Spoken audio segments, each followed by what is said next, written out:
कोयले की किल्लत के बीच ब्लैकआउट की चिंता, केंद्र का आश्वासन। आपको बता दें कि दिल्ली सहित कई राज्यों द्वारा ब्लैकआउट की चिंताओं के बीच केंद्र सरकार ने कहा कि बिजली संयंत्रों को प्रभावित करने वाले कोयले की भारी कमी को अगले कुछ दिनों में नियंत्रित किया जाएगा।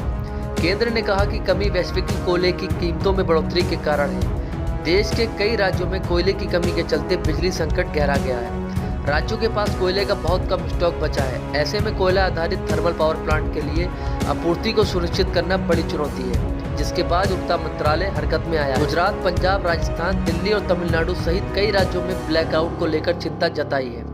दिल्ली के मुख्यमंत्री अरविंद केजरीवाल ने प्रधानमंत्री नरेंद्र मोदी को लिखे एक पत्र में चेतावनी दी कि अगर बिजली संयंत्रों को कोयले की आपूर्ति में सुधार नहीं हुआ तो अगले 2 दिनों में राष्ट्रीय राजधानी को ब्लैकआउट का सामना करना पड़ सकता है। थर्मल पावर प्लांटों में कोयले की भारी कमी के कारण पंजाब ने पहले ही कई जगहों पर रोटेशनल लोड शेडिंग लगा दी। समाचार agency Press Trust of India ने Punjab State Power Corporation Limited के एक अधिकारी के हवाले से कहा, इस संयंत्रों में 5 दिनों तक कोयले का भंडार बचा है।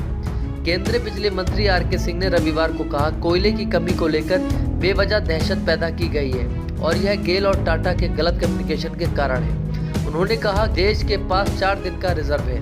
मंत्री ने कहा, हमारे पास पर्याप्त बिजली उपलब्ध है। हम पूरे देश को बिजली की आपूर्ति कर रहे हैं। जो कोई चाहते हैं मुझसे कहें, मैं उनकी आपूर्ति करूंगा। उन्होंने कहा कि आपूर्ति मानसून के दौरान नियमित रूप से गिरती है क्योंकि खदानों में बाढ़ आ जाती है, लेकिन विशेष रूप से बढ़ती अर्थव्यवस्था के साथ मांग अधिक रहती है। अक्टूबर में जैसे जैसे मांग कम होगी, भंडार फिर से बढ़ने लगेगा।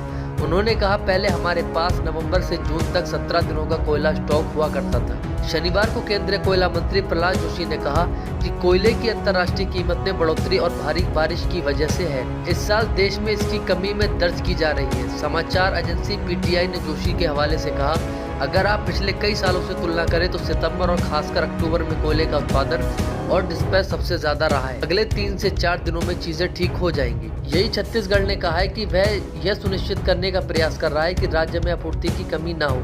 मुख्यमंत्री भूपेश बघेल ने कहा, हमारे अधिकारी राज्य में कोयले की आपूर्ति बनाए रखने के लिए निरंतर प्रयास कर रहे हैं। अधिकारी स्थिति की निगरानी कर रहे हैं। यह सुनिश्चित करने का प्रयास किए जा रहे हैं कि आपूर्ति में कोई कमी न हो। वहीं चीन में हाल ही में उत्पन्न हुए बिजली संकट की वजह से वहां कई कारखानों में ताले लग गए थे और अब दुनिया के दूसरे सबसे बड़े कोयला उपभोक्ता देश भारत में भी अगर हालात नहीं सुधरे तो वैसी ही स्थिति पैदा हो सकती है। तो हर छोटी बड़ी खबर अपडेट के लिए हमारे चैनल को सब्सक्राइब कीजिए, वीडियो को लाइक और शेयर कीजिए।